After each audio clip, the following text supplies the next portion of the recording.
Hello, and welcome back to another episode of the Western Canon Challenge, where we are reading the entirety of the Western Literary Canon out loud.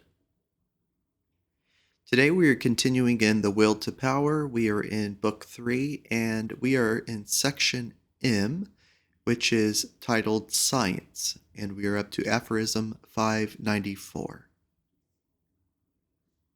Science hitherto has been a means of disposing of the confusion of things by hypotheses which quote-unquote explain everything. That is to say, it has been the result of the intellect's repugnance to chaos. This same repugnance takes hold of me when I contemplate myself. I should like to form some kind of representation of my inner world for myself by means of a scheme, and thus overcome intellectual confusion. Morality was a simplification of this sort. It taught man as recognized, as known. Now we have annihilated morality. We have once more grown completely obscure to ourselves. I know that I know nothing about myself. Physics shows itself to be a boon for the mind. Science, as the road to knowledge, acquires a new charm after morality has been laid aside. And owing to the fact that we find consistency here alone, we must order our lives in accordance with it so that it may help us to preserve it.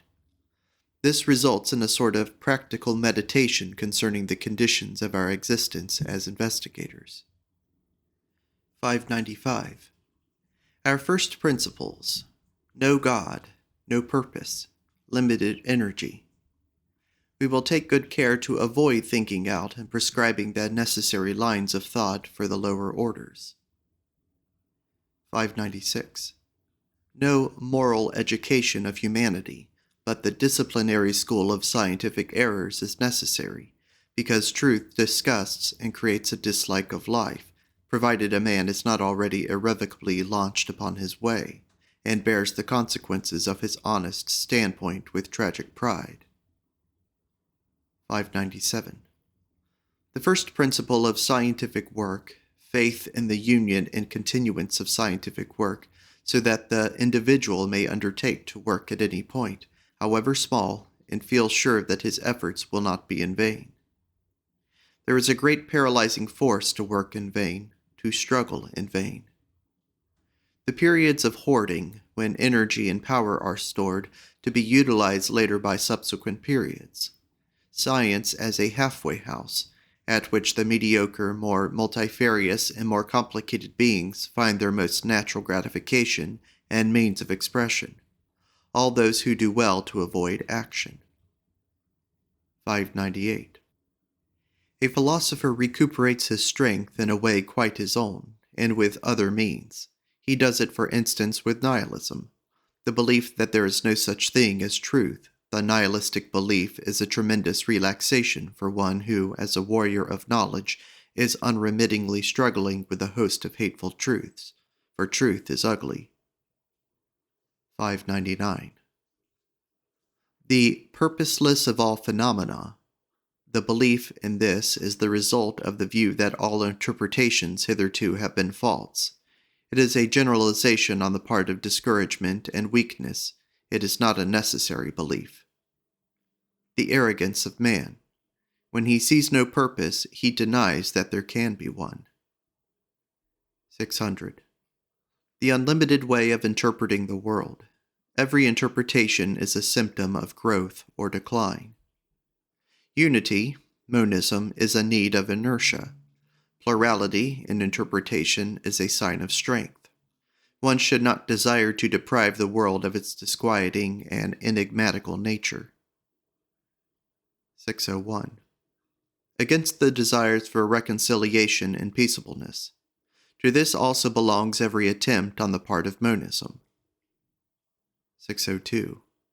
This relative world, this world for the eye, the touch, and the ear, is very false, even when adjusted to a much more sensitive sensual apparatus.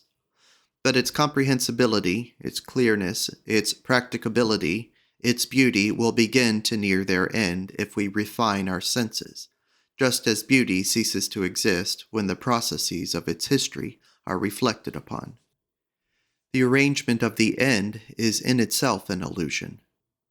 Let it suffice that the more coarsely and more superficially it is understood, the more valuable, the more definite, the more beautiful and important the world then seems. The more deeply one looks into it, the further our valuation retreats from our view. Senselessness approaches. We have created the world that has any value. Knowing this, we also perceive that the veneration of truth is already the result of illusion, and that it is much more necessary to esteem the formative, simplifying, molding, and romancing power. Quote, all is false, everything is allowed, end quote. Only as the result of a certain bluntness of vision and the desire for simplicity does the beautiful and the valuable make its appearance. In itself, it is purely fanciful. 603.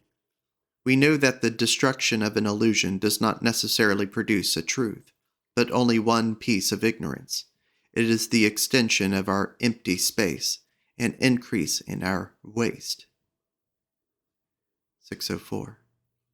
Of what alone can knowledge consist? Quote-unquote interpretation, the introduction of a sense into things, not explanation in the majority of cases, a new interpretation of an old interpretation which has grown incomprehensible and little more than a mere sign. There is no such thing as an established fact. Everything fluctuates. Everything is intangible, yielding. After all, the most lasting of all things are our opinions. 605.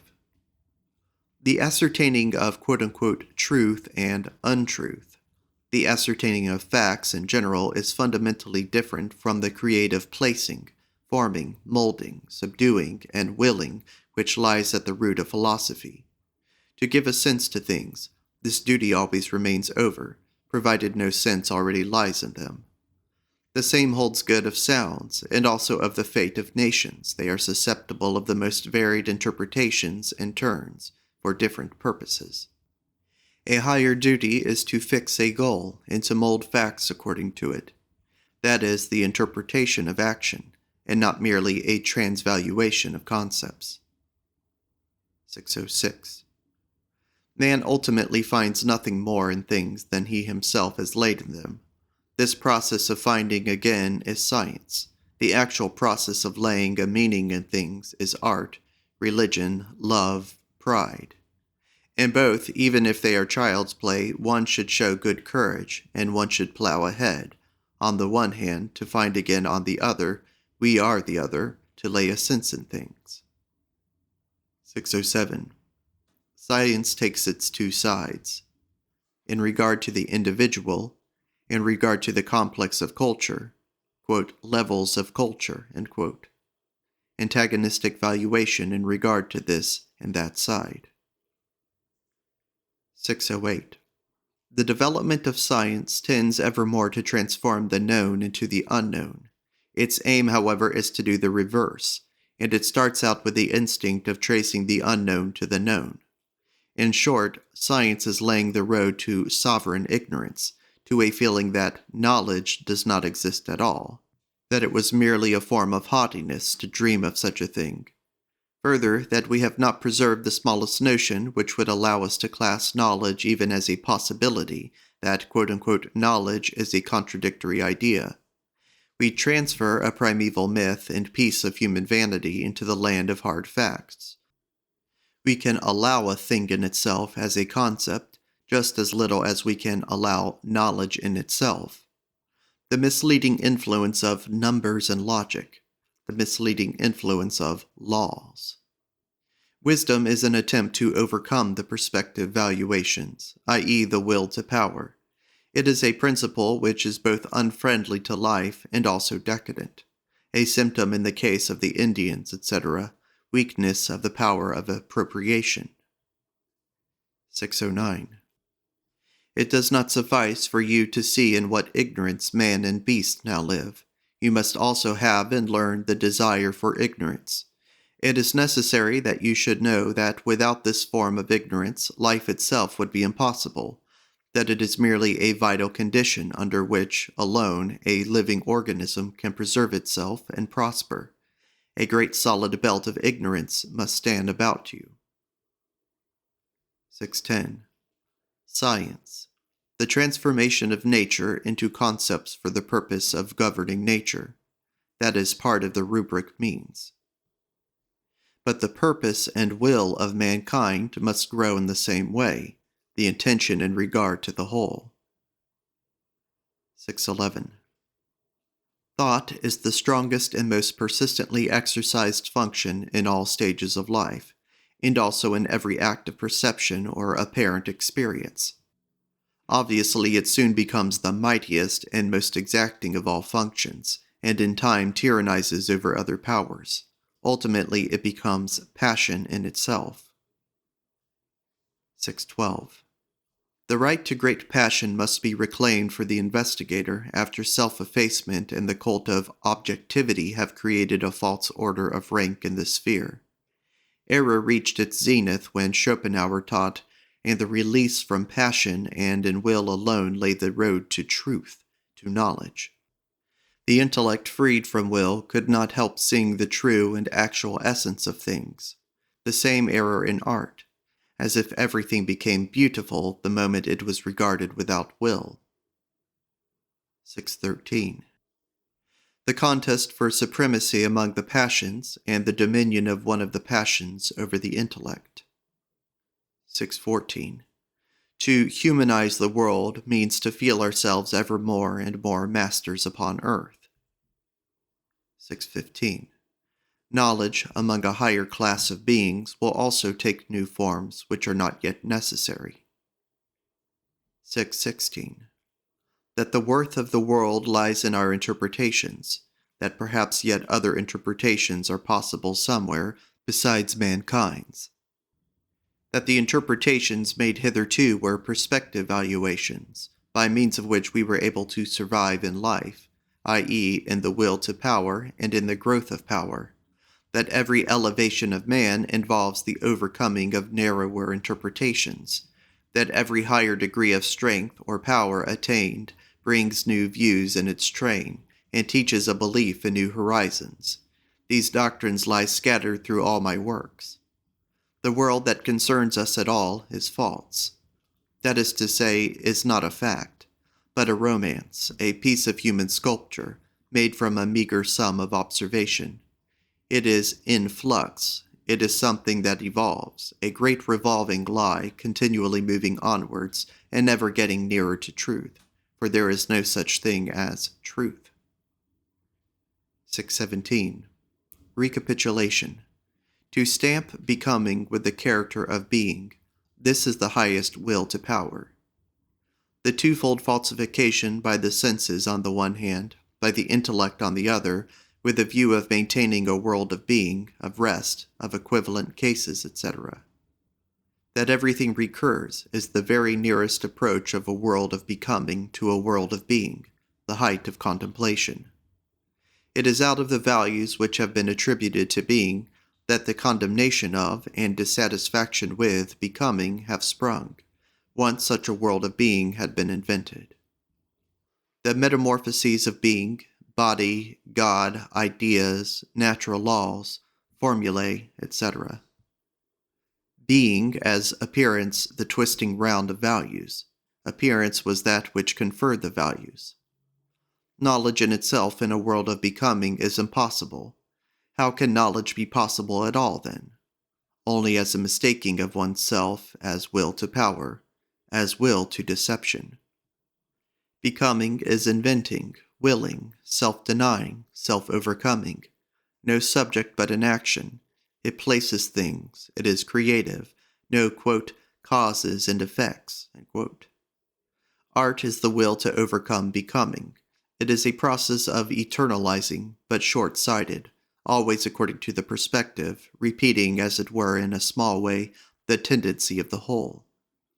That which all life shows is to be regarded as a reduced formula for the collective tendency, hence the new definition of the concept life as will to power. Instead of cause and effect, the struggle of evolving factors with one another, frequently with the result that the opponent is absorbed, no constant number for becoming. The uselessness of old ideas for the interpretation of all that takes place, Once their bestial origin and utility have been recognized, they are, moreover, all hostile to life. The uselessness of the mechanical theory. It gives the impression that there can be no purpose. All the idealism of mankind hitherto is on the point of turning into nihilism, may be shown to be a belief in absolute worthlessness, i.e. purposelessness. The annihilation of ideals, the new desert waste, the new arts which will help us to endure it, amphibia that we are. First principles, bravery, patience, no stepping back, not too much ardor to get to the fore. In B. Zarathustra constantly maintaining an attitude of parity towards all former values as the result of his overflowing energy. Section 2. The Will to Power in Nature. 1. The Mechanical Interpretation of the World. 618. Of all the interpretations of the world attempted heretofore, the mechanical one seems today to stand most prominently in the front.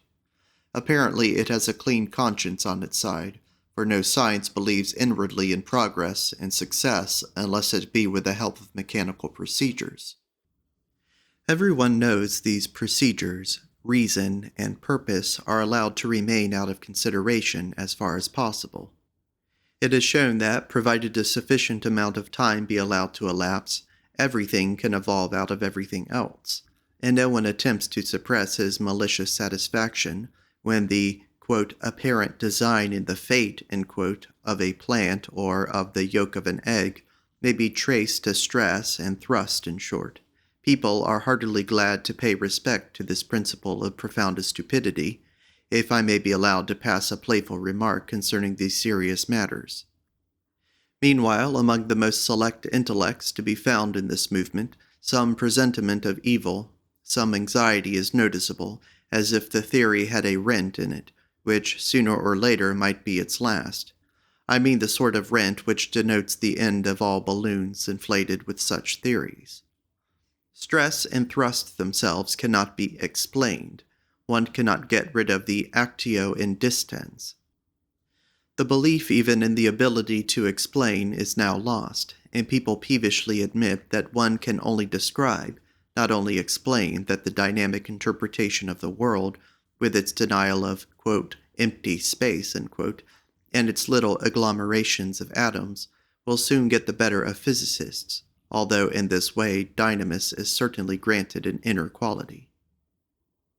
619. The triumphant concept energy with which our physicists created God and the world needs yet to be completed. It must be given an inner will, which I characterize as the will to power. That is to say, as an insatiable desire to manifest power, or the application and exercise of power as a creative instinct, etc. Physicists cannot get rid of the actio in distans in their principles, any more than they can a repelling force or an attracting one. There is no help for it. All movements, all appearances, all laws must be understood as symptoms of an inner phenomenon, and the analogy of man must be used for this purpose. It is possible to trace all the instincts of an animal to the will to power, as also the functions of organic life to this one source. 620. Has anybody ever been able to testify to a force? No, but to effects, translated into completely strange language. Regularity and sequence has so spoilt us that we no longer wonder at the wonderful process. 621. A force of which we cannot form any idea is an empty word, and ought to have no civic rights in the city of science. And the same applies to the purely mechanical powers of attracting and repelling by means of which we can form an image of the world, no more. 629. If I bring a regularly recurring phenomenon into a formula, I have facilitated and shortened my task of characterizing the whole phenomenon, etc. But I have not thereby ascertained a law. I have only replied to the question, how is it that something recurs here? It is a supposition that the formula corresponds to a complex of really unknown forces and the discharge of forces. It is pure mythology to suppose that forces here obey a law, so that, as the result of their obedience, we have the same phenomenon every time. 630. I take good care not to speak of chemical laws. To do so savors of morality. It is much more a question of establishing certain relations of power. The stronger becomes master of the weaker, insofar as the latter cannot maintain its degree of independence. Here there is no pity, no quarter, and still less any observance of law. 631. The unalterable sequence of certain phenomena does not prove any law, but a relation of power between two or more forces. To say, but it is precisely this relation that remains the same, is no better than saying, one and the same force cannot be another force. It is not a matter of sequence, but a matter of interdependence, a process in which the procession of moments do not determine each other after the manner of cause and effect. The separation of the action from the agent of the phenomenon from the worker of that phenomenon, of the process from one that is not process, but lasting, substance, thing, body, soul, etc., the attempt to understand a life as a sort of shifting of things and a changing of places, of a sort of being or stable entity. This ancient mythology established the belief in cause and effect, once it had found a lasting form in the functions of speech and grammar. 632. The regularity of a sequence is only a metaphorical expression, not a fact, just as if a rule were followed here, and the same holds good of conformity to law. We find a formula in order to express an ever-recurring kind of succession of phenomena, but that does not show that we have discovered a law, much less a force which is the cause of a recurrence of effects. The fact that something always happens thus or thus is interpreted here as if a creature always acted thus or thus, as the result of obedience to a law or to a lawgiver, whereas, apart from the law, it would be free to act differently. But precisely that inability to act otherwise might originate in the creature itself. It might be that it did not act thus or thus in response to a law, but simply because it was so constituted. It would mean simply that something cannot also be something else, that it cannot be first this, and then something quite different, that it is neither free nor the reverse, but merely thus or thus. The fault lies in thinking a subject into things. 633. To speak of two consecutive states, the first as cause and the second as effect, is false. The first state cannot bring about anything, the second has nothing affected in it. It is a question of a struggle between two elements unequal in power. A new adjustment is arrived at, according to the measure of power each possesses. The second state is something fundamentally different from the first. It is not its effect. The essential thing is that the factors which engage in the struggle leave it with different quanta of power. 634. A criticism of materialism. Let us dismiss the two popular concepts, necessity and law, from this idea. The first introduces a false constraint, the second a false liberty into the world. Quote-unquote, things do not act regularly. They follow no rule. There are no things, that is our fiction. Neither do they act in accordance with any necessity. There is no obedience here, for the fact that something is as it is, strong or weak, is not the result of obedience or of a rule or of a constraint. The degree of resistance and the degree of superior power, this is the question around which all phenomena turn. If we, for our own purposes and calculations, know how to express this in formulas and laws, all the better for us. But that does not mean that we have introduced any morality into the world, just because we have fancied it as obedient. There are no laws. Every power draws its last consequence at every moment. Things are calculable precisely owing to the fact that there is no possibility of their being otherwise than they are. A quantum of power is characterized by the effect it produces and the influence it resists. The adiaphoric state, which would be thinkable in itself, is entirely lacking. It is essentially a will to violence, and a will to defend oneself against violence. It is not self-preservation. Every atom exercises its influence over the whole of existence. It is thought out of existence if one thinks this radiation of willpower away. That is why I call it a quantum of will to power. With this formula, one can express the character which cannot be abstracted in thought from mechanical order, without suppressing the latter itself in thought. The translation of the world of effect into a visible world, a world for the eye, is the concept movement. Here it is always understood that something has been moved. Whether it be the fiction of an atomic globule or even of the abstraction of the latter, the dynamic atom, something is always imagined that has an effect. That is to say, we have not yet rid ourselves of the habit into which our senses and speech inveigled us. Subject and object, an agent to the action and that which does it separated. We must not forget that all this signifies no more than the semiotics, and nothing real. Mechanics as a teaching of movement is already a translation of phenomena into man's language of the senses. 635. We are in need of unities in order to be able to reckon, but this is no reason for supposing that unities actually exist. We borrowed the concept unity from our concept ego, our very oldest article of faith. If we did not believe ourselves to be unities, we should never have formed the concept thing.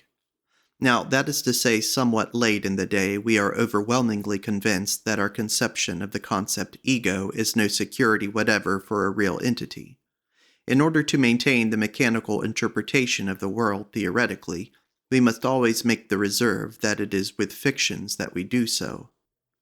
The concept of the atom, equaling entity derived from our psychical experience, are based upon a sense prejudice and a psychological prejudice. Mechanics formulates consecutive phenomena, and it does so semiologically in the terms of the senses and of the mind, that all influences movement, and that where there is movement something is at work moving. It does not touch the question of the causal force. The mechanical world is imagined as the eye and the sense of touch alone could imagine a world as quote-unquote moved, in such a way as to be calculable, as to simulate causal entities, things, atoms, whose effect is constant, the transfer of the false concept of subject to the concept atom. The mixing together of the concept of numbers, of the concept of thing, the idea of subject, of the concept of activity, the separation of that which is the cause and the effect, of the concept of movement, all these things are phenomenal. Our eye and our psychology are still in it all. If we eliminate these adjuncts, nothing remains over but dynamic quanta, in a relation of tension to all other dynamic quanta, the essence of which resides in their relation to all other quanta, and their quote-unquote influence upon the latter. The will to power, not being, not becoming, but a pathos, is the elementary fact. From these first results a becoming, an influencing. 636. The physicists believe in a true world after their own kind, a fixed systematizing of atoms to perform necessary movements and holding good equally of all creatures, so that, according to them, the world of appearance reduces itself to the side of general and generally needed being, which is accessible to every one according to his kind, accessible and also adjusted, made subjective. But here they are in error. The atom which they postulate is arrived at by the logic of that perspective of consciousness. It is in itself therefore a subjective fiction. This picture of the world which they project is in no way essentially different from the subjective picture. The only difference is that it is composed simply with more extended senses, but certainly with our senses, and in the end, without knowing it, they left something out of the constellation, precisely the necessary perspective factor by means of which every center of power, and not man alone, constructs the rest of the world from its point of view. That is to say, measure it, feels it, and molds it according to its degree of strength. They forgot to reckon with this perspective-fixing power in true being, or in school terms, subject being. They supposed that this was evolved and added. But even the chemical investigator needs it. It is indeed specific being which determines action and reaction according to circumstances. Perspectivity is only a complex form of specificness. My idea is that every specific body strives to become master of all space, and to extend its power, its will to power, and to thrust back everything that resists it. But inasmuch as it is continually meeting the same endeavors on the part of the other bodies, it concludes by coming to terms with those, by combining with those, which are sufficiently related to it, and thus they conspire together for power, and the process continues. 637. Even in the inorganic world, all that concerns an atom of energy is its immediate neighborhood. Distant forces balance each other. Here is the root of perspectivity, and it explains why a living organism is egoistic to the core. 638. Granting that the world disposed of a quantum of force, it is obvious that any transposition of force to any place would affect the whole system. Thus, besides the causality of sequence, there would also be a dependence, contiguity, and coincidence. 639. The only possible way of upholding the sense of the concept God would be to make him not the motive force, but the condition of maximum power, an epoch, a point in the further development of the will to power, by means of which subsequent evolution, just as much as former evolution, up to him, could be explained. Viewed mechanically, the energy of collective becoming remains constant. Regarded from the economical standpoint, it ascends to its zenith and then recedes therefrom in order to remain eternally rotary. This will to power expresses itself in the interpretation in the manner in which the strength is used. The conversion of energy into life, quote, life in its highest power, end quote, thenceforward appears as the goal. The same amount of energy, at different stages of development, means different things. That which determines growth in life is the economy which becomes ever more sparing and methodical, which achieves ever more and more with a steadily decreasing amount of energy. The ideal is the principle of the least possible expense. The only thing that is proved is that the world is not striving towards a state of stability. Consequently, its zenith must not be conceived as a state of absolute equilibrium. The dire necessity of the same things happening in the course of the world, as in all other things, is not an eternal determinism reigning over all phenomena, but merely the expression of the fact that the impossible is not possible, that a given force cannot be different from that given force, that a given quantity of resisting force does not manifest itself otherwise than in conformity with its degree of strength. To speak of events as being necessary is tautological. 2. The will to power as life. A. The organic process. 640. Man imagines that he was present at the generation of the organic world. What was there to be observed with the eyes and the touch in regard to these processes? How much of it can be put into round numbers? What rules are noticeable in the movements? Thus man would fain arrange all phenomena as if they were for the eye and for the touch, as if they were forms of motion. He will discover formulas wherewith to simplify the unwieldy mass of these experiences. The reduction of all phenomena to the level of men with senses and with mathematics, it is a matter of making an inventory of human experiences, granting that man, or rather the human eye and the ability to form concepts, have been the eternal witnesses of all things. 641. A plurality of forces bound by a common nutritive process we call life. To this nutritive process, all so-called feeling, thinking, and imagining belongs as means. That is to say, 1. In the form of opposing other forces. 2. In the form of an adjustment of other forces according to mold and rhythm.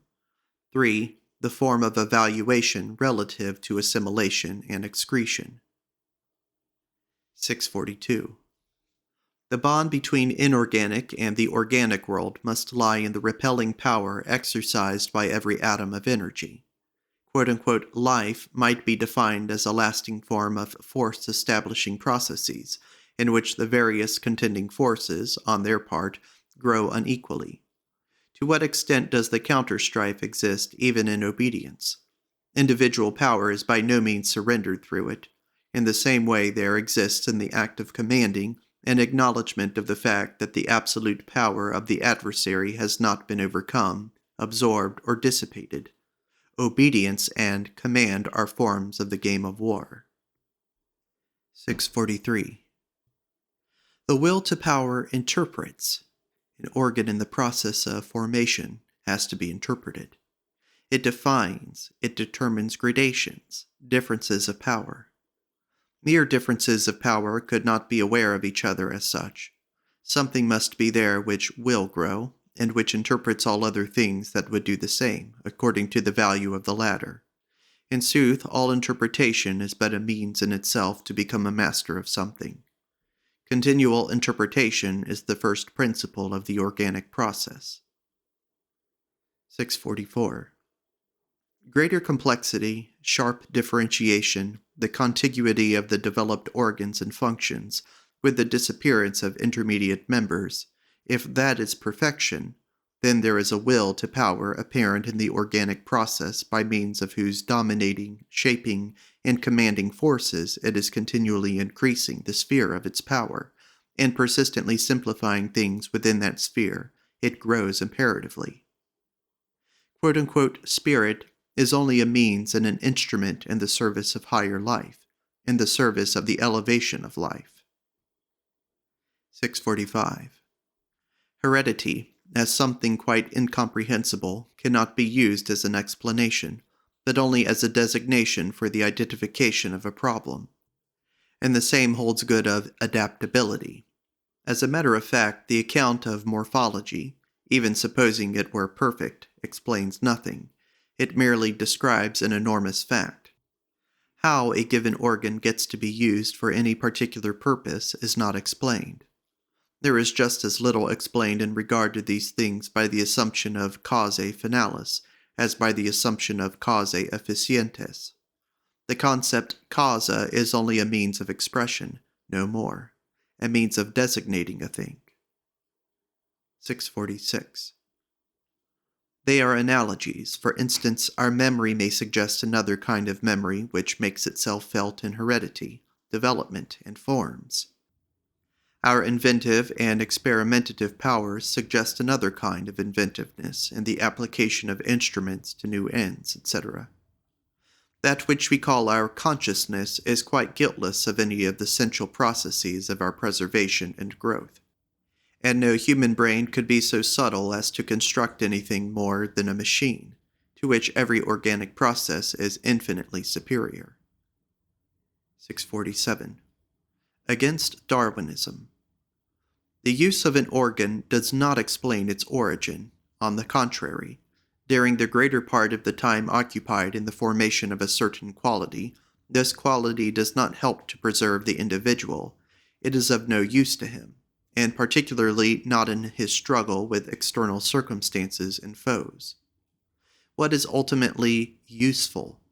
It is necessary to ask, useful for what?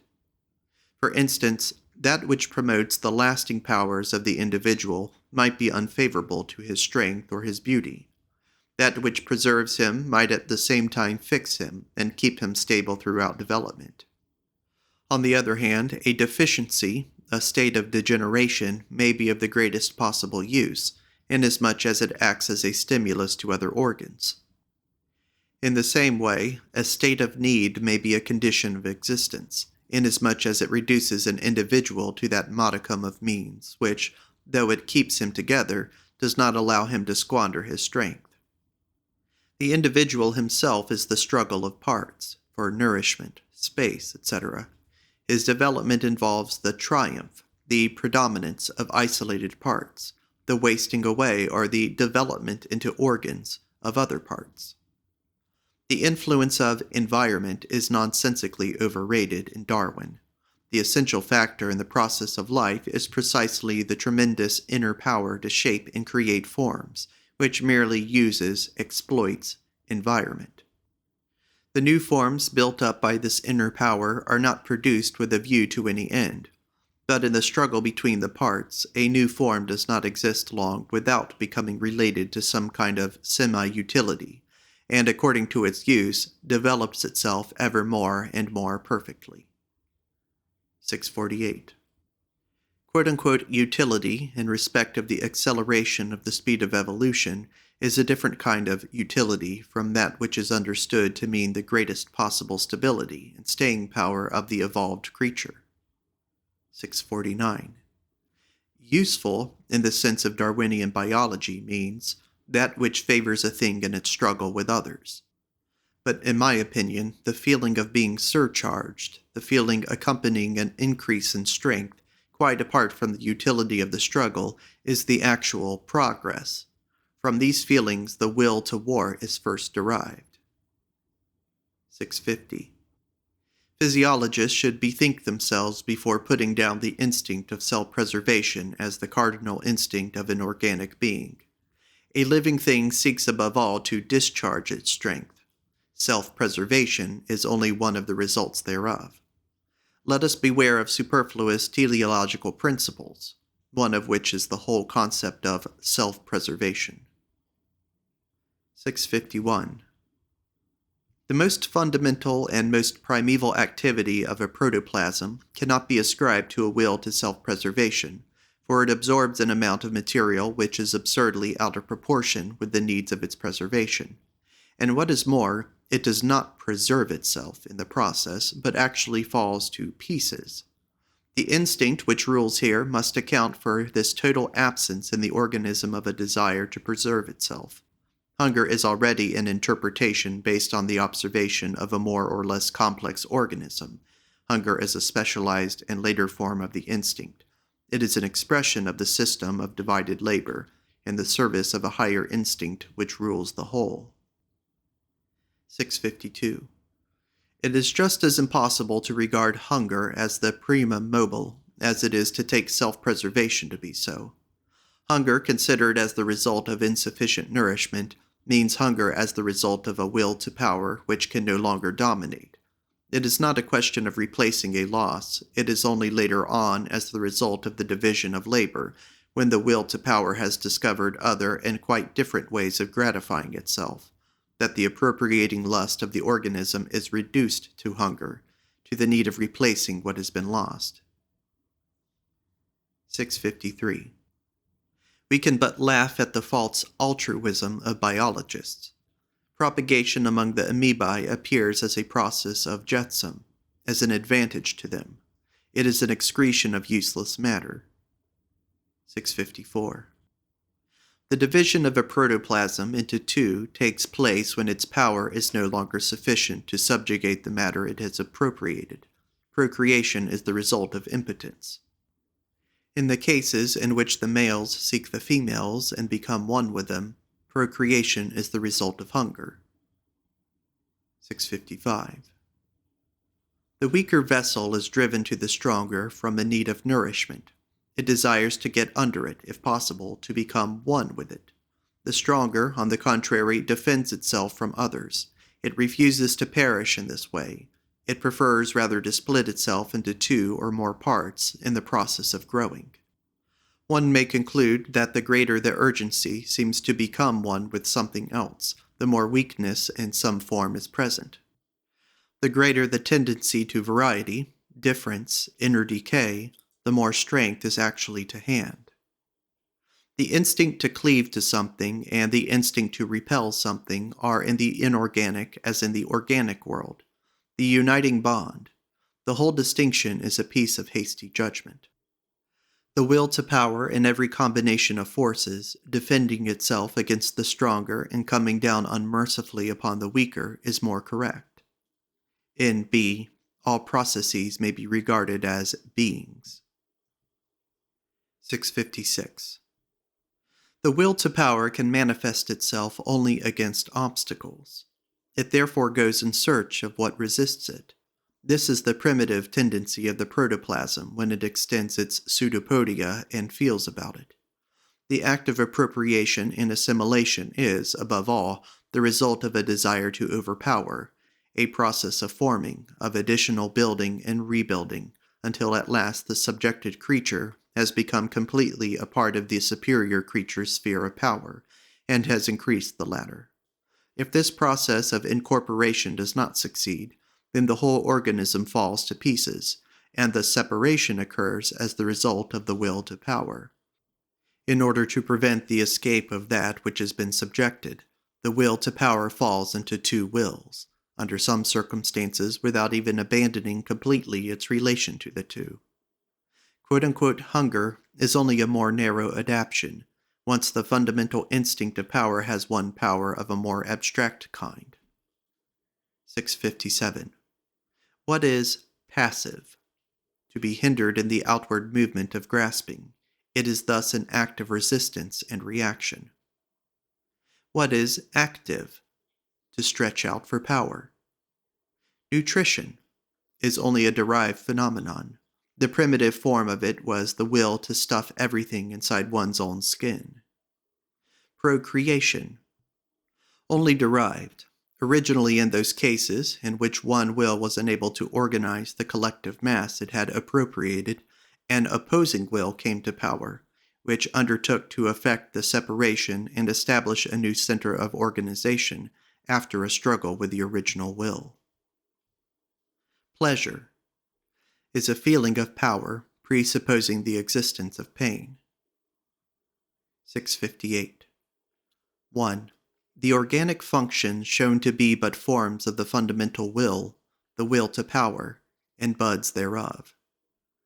2. The will to power specializes itself as will to nutrition, to property, to tools, to servants, obedience, and to rulers. The body as an example. The stronger will directs the weaker. There is no other form of causality than that of will to will. It is not to be explained mechanically. 3. Thinking, feeling, willing, in all living organisms. What is a desire if it be not?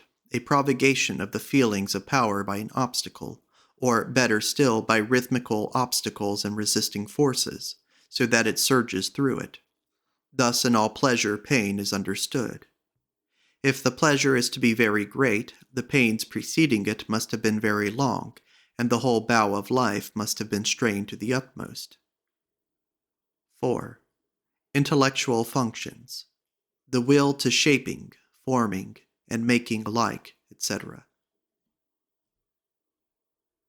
This is the end of Part 4 of Books 3 and 4 of The Will to Power by Friedrich Nietzsche.